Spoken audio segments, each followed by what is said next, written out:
If you've shipped an Android app with a local database, you almost certainly used Room. Room is excellent. It is type safe, it has a mature migration API, and the Kotlin symbol processing toolchain generates clean code from your annotations. But the moment you try to share that database layer with an iOS target in a Kotlin Multiplatform project, you hit a hard wall. Room does not run on iOS. It is built on top of the Android SQLite bindings and the Android compiler infrastructure. You cannot compile it for the iOS native target at all. The typical workaround is to rewrite your entire caching layer in Swift and maintain two separate implementations. In this project, we took a different path. We use SQLDelight, a multi-platform library from KacheApp that compiles schema definitions and queries written in plain SQL into type-safe Kotlin that runs identically on Android, iOS, and desktop. This episode shows you how. SQLDelight inverts the Room model. In Room, you annotate Kotlin data classes, and Room generates the SQL. In SQLDelight, you write SQL first in .sq files, and SQLDelight generates the Kotlin from those. The generated code is typed. Every column you define has a matching Kotlin type. Every named query you write becomes a Kotlin function with typed return type. If you rename a column in the .sq file and forget to update the query, the Kotlin build fails. You cannot have a runtime column not found crash because the mismatch is caught at compile time. The runtime is a thin, platform-agnostic abstraction that connects to a platform-specific SQLite driver. On Android, it uses the Android SQLite driver. On iOS, it uses the native SQLite driver, backed by the system SQLite library. On desktop, it uses a JDBC driver against an in-process SQLite. Your schema and queries compile once and run everywhere.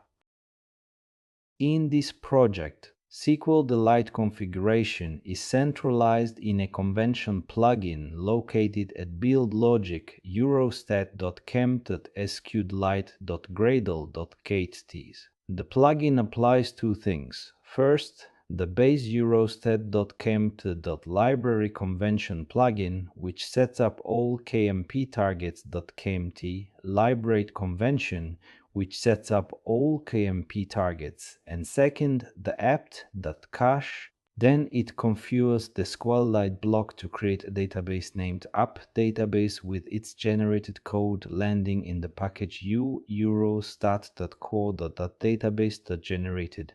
Below that, it adds the platform-specific driver dependencies per source set.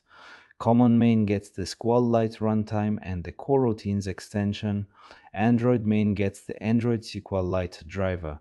iOS main gets the native SQLite driver. iOS main gets the native SQLite driver. Desktop main gets the JDBC SQLite driver. Any module that wants to use SQLDelight applies this single plugin instead of duplicating all of that configuration. The core database module is the only one that applies it. All feature modules go through the DAOs defined there. Let us look at a real.sq file. Open core database, src, common main, SQLDelight, Eurostat core database, PopulationCache.sq. The file starts with a create table statement. The table is named population cache entity. Columns include country code as text not NOF, year as integer not NOT, total as I population as integer not NOT, and optional May population, and female as a population integers for the demographic breakdown.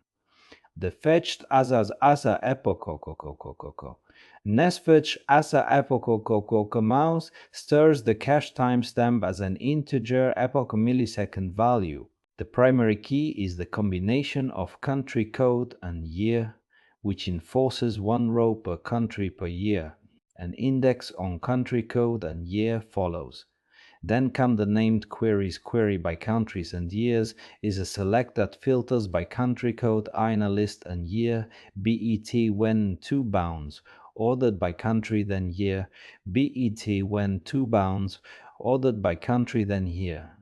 The upsert query uses inassert or replay semantics. The oldest fetch that query returns the minimum fetched icat, ifpoc, fstm, xrasa range, which the repository uses to compute cache staleness.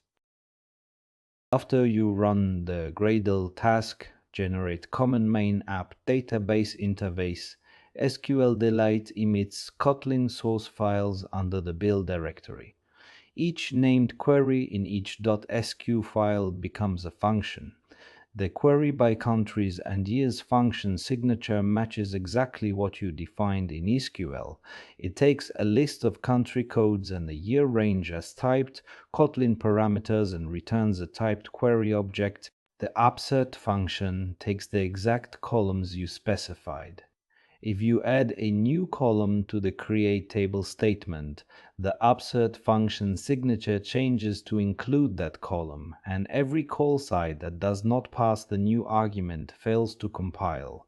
That is the key insight. SQLDelight makes schema evolution safe by turning every call site into a type-checked expression. The generated app database class is what you instantiate in the driver factory. It holds one typed queries object per .sq file and manages the schema creation and migration lifecycle. The driver factory is the expect actual bridge for SQLDelight. In core database common main database driver factory.exceed, the declaration is expect class database driver factory with one function create returning SQL driver. That is the entire common interface. Android provides the actual in Android main. The actual class takes a context in its constructor because Android's SQLite driver requires it. The create function calls Android SQLite driver, passes app database, schema, the context, and the database file name MyEuroStatApp.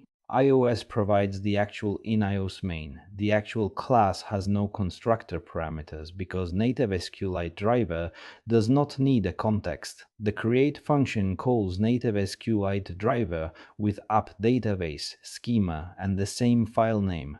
The database file lands in the app's private documents directory on iOS, which is the correct location for persistent app data. Notice that the constructor signatures differ between platforms. That is explicitly permitted by the Kotlin specification for expect classes. The interface only constrains the create function. The constructor difference between the Android and iOS database driver factory means the two platforms must register slightly different Koin modules. On Android, the application class extends application and its onCreate method starts Koin. The modules list includes a platform-specific module that registers database driver factory with a context argument. The Android context function makes the application context available inside get. So the registration looks like single of database driver factory as a lambda that calls database driver factory of get. On iOS, the main view controller function runs init Koineals as its first line.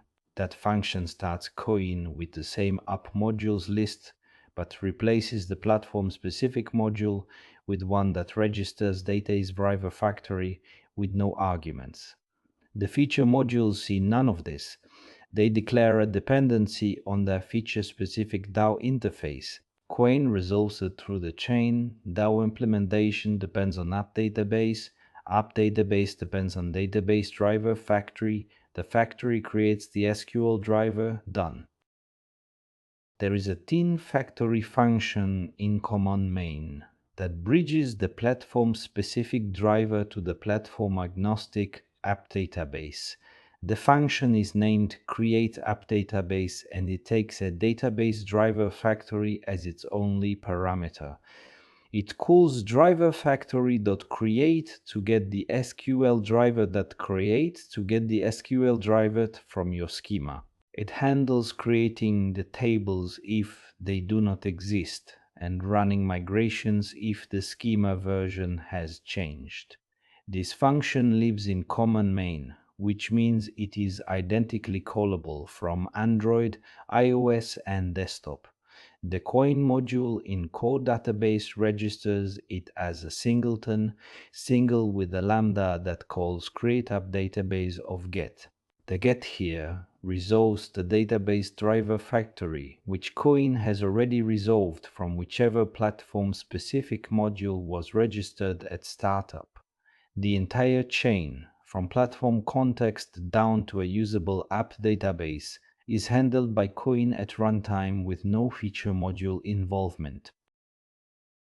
Feature modules never touch app database directly. They interact through a DAO interface. Looking at PopulationCache.sq in feature population, the interface defines two methods: query, which takes a population query and returns a nullable cache result, and upsert, which takes a list of time series and an instant timestamp. The implementation wraps the SQLDelight generated queries. It calls the typed query by countries and years function, maps the resulting rows back to domain objects, and returns the cache result. It calls the upsert function for each time series entry and records the current epoch millisecond for the fetched ACAT-ACAM, BARC millisecond for the fetched ACAT-ACAM. DAO implementation depends on app database, not on SQL driver. The interface is what the repository sees. In tests, you provide a fake population cache DAO that implements the interface directly with an in-memory list. No SQLite needed, no test database setup, no slow I/O. That is the testability benefit of keeping the DAO behind an interface. SQLDelight ships a separate Coroutines extension library that converts its query type into a Kotlin flow. The dependency is SQLDelight.coroutines.xstats, added to common main in the convention plugin. When you call as flow on a SQLDelight query and then map to list, you get a flow that emits a new list every time the underlying table changes. This is the reactive database pattern. Write to the table and every subscriber to that flow automatically receives the update without a manual notification. In this project, the DAO does not expose flows directly. It exposes suspend functions that return results on demand. The stale while revalidate logic in the repository handles the reactivity at a higher level. But the AsFlow extension is available and used in projects where you want the database itself to be the source of truth that drives UI updates automatically. Episode 7 covers the full repository pattern in detail. SQLDelight handles schema migrations through numbered migration files. If you increment the schema version in the database creation block and add a .sqm file with the version number, SQLDelight applies it on first open when it detects the stored schema version is lower than the current one. The generated app database to schema object exposes a version integer and a migrate function. The driver calls migrate automatically. In this app, the schema is still at version 1 because we are in active development and do not yet need to preserve existing user data across schema changes. For a production release, you would increment the version, add a migration, and test it with the JDBC driver in a desktop unit test before shipping. The schema version check happens before any queries run, so a migration failure surfaces immediately on first launch rather than silently corrupting data on the first write. Here is the summary.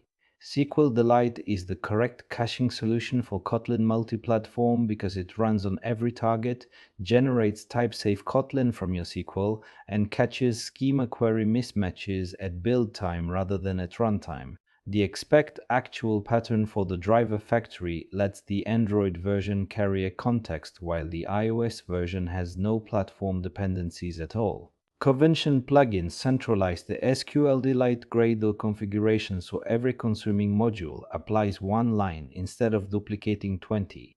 The Coroutines extension bridges SQLDelight's query type to Kotlin Flow, enabling reactive data pipelines from database to UI.